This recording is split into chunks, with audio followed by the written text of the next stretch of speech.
হচ্ছে আমাদের এই মেশিনের নাম হচ্ছে সফেনার মেশিন। তো সফেনার মেশিন হচ্ছে দুই প্রকার থাকে, একটা হচ্ছে সফেনার, এটা আমাদের এই মেশিনটা হচ্ছে সফেনার, আর একটা হচ্ছে গুড স্প্রেডার। তো এই সফেনারটা ইউজ করা হয় সেটা হচ্ছে মেনলি লো কোয়ালিটি আনের জন্য, কারণ হচ্ছে লো কোয়ালিটি আনগুলো হচ্ছে বিটিং অ্যাকশন বাড়াইতে পারে। তো এখানে লো কোয়ালিটি আন বলতে আমরা যেটা বুঝি সেটা হচ্ছে shaking work, shaking weft and হেশিয়ান weft. আর হচ্ছে এই যে ইয়ার্নগুলোর কথা বলছি এগুলো হচ্ছে লো কোয়ালিটি ইয়ার্ন, এই জন্য আমাদের এখানে এই লো কোয়ালিটি ইয়ার্নগুলোকে এখানে একটু জোরে বল সফট করার জন্য সফটওয়্যারে ইউজ করা হয়। সো এরপরে হচ্ছে গুড স্প্রেডার যেটা আছে এটা আমাদের এখানে ইউজ করা হয় না, বাট গুড স্প্রেডার যেটা করে সেটা হচ্ছে বেটার কোয়ালিটি ইয়ার্ন। যেমন হচ্ছে আমরা হেশিয়ান ওয়ার্ক যেটা আছে ওইটাকে সফট করার জন্য এটা ইউজ করি। কিন্তু আমাদের যদি প্রশ্ন আসে যে আমরা এই মেশিনটা দিয়ে হেশিয়ান ওয়ার্ক করতে পারবো কিনা, তখন আসলে আমরা এই মেশিনটা দিয়ে হেশিয়ান ওয়ার্ক করতে পারবো, কিন্তু এই মেশিনের স্পিড কমানোর মাধ্যমে আমরা এটার হেশিয়ান ওয়ার্কটা করানো পসিবল। এখন এই মেশিনের ক্ষেত্রে ফার্স্টে যে কাজ আছে সেটা হচ্ছে এটা হচ্ছে মেশিনের ফিট সাইড। তো ফিট সাইডের ক্ষেত্রে এখন কথা হচ্ছে মেশিনের উভয় দিকে সেম। এখন আমরা কীভাবে বুঝবো যে এটা ফিট সাইড বা পিছনেরটা ব্যাক সাইড? সো সেটা বোঝার ওয়েটা হচ্ছে আমাদের ডেলিভারি ফিডে যেটা হবে সেটা হচ্ছে আমার এই জায়গাতে এটা হচ্ছে এই দুইটা, এখানে একটা পেয়ার, এখানে একটা রোলার, আর এই জায়গায় একটা রোলার থাকে। মানে হচ্ছে আমাদের টোটাল এখানে এক পেয়ার রোলার থাকে। এই রোলারের মধ্যে এটা হচ্ছে টেনশন রোলার, এই যে এটা হচ্ছে টেনশন রোলার, আর এটা হচ্ছে ফিট রোলার। এটা হচ্ছে ফিট রোলার হওয়ার পরে আমাদের এটা হচ্ছে একটা বেল্টটা এখানে দেখতে লাগতেছে একটা আয়তকার, কিন্তু আসলে এটা পুরোটা হচ্ছে সার্কুলার।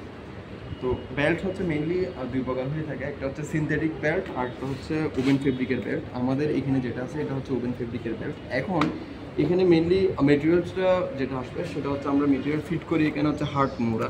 এখন এই মোড়াটাকে এখানে ফিট করার জন্য ফিট রোলার থাকে, কিন্তু কথা হচ্ছে এখানে আমাদের এখানে টেনশন রোলারটা কেন থাকে? টেনশন রোলারটা থাকে সেটা হচ্ছে এই ফেব্রিকটাকে যাতে সেই টেনশন ক্রিয়েটের মাধ্যমে বেল্টকে টেনশন ক্রিয়েট করে। And another one things that আমাদের এই বেল্টটার মোশনটাকে কন্ট্রোল করে। যেমন হচ্ছে ফিট রোলারের আরপিএমের সাথে এটার আরপিএমকে সেম রাখার জন্য আমাদের এই টেনশন রোলারটা ইউজ করা। আচ্ছা, এরপরে আমাদের ফার্স্ট কোয়েশ্চেন ছিল কি আমরা ফিট সাইড এবং ডেলিভারি সাইড কীভাবে চিনব? সেটা হচ্ছে আমরা দুটো ওয়েতে চিনতে পারি। একটা হচ্ছে আমাদের বেল্টটা যদি ডাউন থেকে আপওয়ার্ড মোশনে যায় তখন আমরা এটাকে ফিট সাইড ধরতে পারি, অথবা আরেকটা হচ্ছে সেটা হচ্ছে এরপরে ডেলিভারিটা হবে আমার আপ টু ডাউন সাইডের দিকে, ওটা আমরা ওপাশে গেলে বুঝতে পারবো। এখন আরেকটা কথা হচ্ছে আমাদের ফিট সাইডের দিকে এইগুলো হচ্ছে এই রোলারগুলো সফেনার রোলারের নিপ পয়েন্ট বরাবর, এই যে এই নিপ পয়েন্ট বরাবর আমার যখন ফিট এদিক থেকে আসবে এই যে দুই সফেনার রোলার, একটা হচ্ছে টপ সফেনার রোলার, একটা হচ্ছে বটম সফেনার রোলার, দুইটা হচ্ছে স্ট্রেট ফ্লুইড। এখন এখানে স্ট্রেট ফ্লুইড হওয়ার কারণও আছে, এটা হচ্ছে আমাদের এটা পরে বলতেছি। তো এই যে এখানে নিপ পয়েন্ট যেটা আছে এই নিপ পয়েন্ট বরাবর ফিট হয়, তখন আমরা বুঝতে পারবো এটা হচ্ছে আমাদের ফিট সাইড।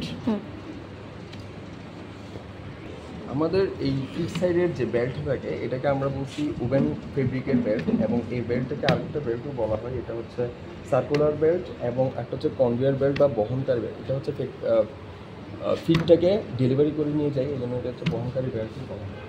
এরপরে আমাদের মেইন কোয়েশ্চেন আটটা আসতে পারে, সেটা হচ্ছে আমাদের এই মেশিনটাকে আসলে সফেনার মেশিন কেন বলা হয়? সেটা হচ্ছে আমাদের এই মেশিনটাকে সফেনার মেশিন বলার মেইন কারণ হচ্ছে আমাদের এখানে সফেনার রোলার থাকে। তো সফেনার মেশিনের ক্ষেত্রে সফেনার রোলারে মিনিমাম হচ্ছে আমার 24টা থাকে, আর হচ্ছে ম্যাক্সিমাম হচ্ছে 60টা থাকে।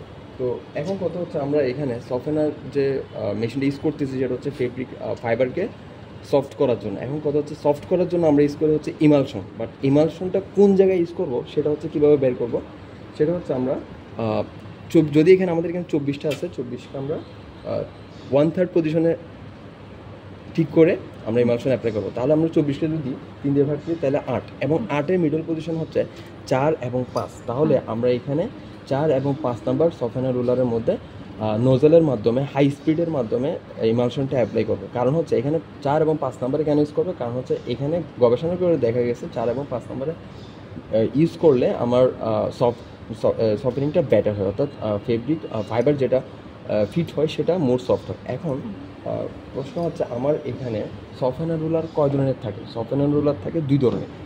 এটা হচ্ছে আমাদের স্ট্রেট ফিট সফটওয়্যার রুলার, আর আরেকটা সফটওয়্যার রুলার আছে সেটা হচ্ছে স্পাইরাল অথবা ডায়াগোনাল ফিট। তো কখন কোনটা ইউজ করা হয়? সেটা হচ্ছে আমরা স্ট্রেট ফ্লুইড যখন বেশি ইউজ করি তখন আমাদের এখানে বিটিং অ্যাকশন বেশি হয়, দ্যাটস আমরা স্ট্রেট ফ্লুইড ইউজ করি। আচ্ছা, তো এরপরে আমরা বিটিং অ্যাকশন কাদের জন্য বাড়াবো? সেটা হচ্ছে লো কোয়ালিটি অ্যাঙ্গুলার জন্য বিটিং অ্যাকশন বাড়ানোর জন্য আমরা স্ট্রেট ফ্লুইডটা ইউজ করে থাকি। এরপর হচ্ছে ডায়াগোনাল বা স্পাইরাল ফ্লুইড যেটা থাকে এটা হচ্ছে আমরা বেটার কোয়ালিটি ইয়ার্নের জন্য ইউজ করে থাকি, এটাতে বিটিং অ্যাকশন কম হয়। এখন এটাতে এখানে হচ্ছে নিপিং, এটা হচ্ছে নিপিং পয়েন্ট দুটার, এই যে এটা হচ্ছে টপ সফটওয়্যার রুলার আর হচ্ছে বটম সফটওয়্যার রুলার, দুটার নিপ পয়েন্ট দিয়ে ফিট হয়। আমাদের এখানে মেটেরিয়াল যেটা ফার্স্টে ফিট হবে এই জায়গাতে আসার পরে সেটা হচ্ছে 1 থেকে 4 নম্বরে সেটা হচ্ছে ড্রাই অবস্থায় ফিট হয়, কিন্তু সে যখন 1 থেকে 3 নম্বর ড্রাই অবস্থায় ফিট হয়, সে যখন 4 নম্বর এবং 5 নম্বর অতিক্রম করবে তখন সে এখানে ওয়েট অবস্থায় যায়, এবং ওয়েট অবস্থায় যাওয়ার পর থেকে সে 3 এবং 4 এবং 5-এর পর থেকে সে অ্যাকচুয়ালি সফট হওয়া শুরু করে। আচ্ছা, আমাদের এখানে যে টপ রুলার থাকে, টপ রুলার সফটওয়্যার রুলার থাকে, এগুলো হচ্ছে কোনো মোশনটা পাই হচ্ছে সেটা হচ্ছে বটম রুলার সফটওয়্যার থেকে। সো বটম রুলার সফটওয়্যার যেটা থাকে এটা হচ্ছে মেনলি মোশনটা পাই সেটা হচ্ছে আমার ডিরেক্টলি মোটর থেকে। সো মোটর থেকে যখন মোশন পাই, এখানে আমার টপ রুলার যেটা থাকে সেটা হচ্ছে দুইটাই হচ্ছে, এখানে টপ রুলার এবং বটম রুলার দুটো হচ্ছে সলিড টাইপের। তো সলিড টাইপের হওয়ার কারণে এটা হচ্ছে উপরের দিকে ছুটে যাওয়ার প্রবণতা বেড়ে যায়। তো এই জন্য এই দুটো উপরে টপ রুলার দুটাকে ধরে রাখার জন্য আমাদের এখানে স্প্রিং ইউজ করা হয়। তো স্প্রিংয়ের মাধ্যমে এটা হচ্ছে টাইট এবং লুজ করা হয়। এখন টাইট করলে আমরা বিটিং অ্যাকশন বেড়ে যায়, আর হচ্ছে টাইট কমাই দিলে তখন এটা হচ্ছে বিটিং অ্যাকশন কমে যায়। আচ্ছা, আমাদের এখানে যে বটম সফটওয়্যার রোলারটা আছে এটা হচ্ছে মেনলি পাওয়ারটা পায় সেটা হচ্ছে, এটা হচ্ছে বটম রোলার। তো এটা হচ্ছে মেনলি পাওয়ারটা পায় সেটা হচ্ছে আমাদের হাই স্পিড মোটর থেকে। তো এই যে এটা হচ্ছে হেভি ওয়েট রোলার, এই রোলারটাকে ঘোরানোর জন্য আমাদের এখানে ব্যাবেল টাইপের, এটা হচ্ছে ব্যাবেল টাইপের গিয়ার থাকে। সো এই গিয়ারগুলো আমাদের 90, এটা হচ্ছে এই পাশে ঘুরে আর এটা হচ্ছে এই পাশে ঘুরে, তার মানে এটা হচ্ছে 90 ডিগ্রি অ্যাঙ্গেলে পাওয়ার ট্রান্সমিট করে। আর হচ্ছে বটম রুলার ঘুরতেছে মোটরের মাধ্যমে, আর টপ রুলার ঘুরতেছে বটম রুলারের সাথে টাচ হয়ে এটা ঘুরতেছে। আচ্ছা, এখন এখানে আমরা প্রত্যেকটা সফটওয়্যার রুলারের স্পিড হচ্ছে সেম। এখন প্রশ্ন হতে পারে এখানে প্রত্যেকটা সফটওয়্যার রুলারের স্পিড যদি সেম না হয় তাহলে কী হতো? এখানে প্রত্যেকটা সফটওয়্যার রুলারের স্পিড যদি সেম না হতো তাহলে এখানে ফাইবার ছিঁড়ে যাওয়ার প্রবণতা বেড়ে যেত। এখানে আবার একটা এখানে হচ্ছে এখানে কোনো ড্রাফট হয় না।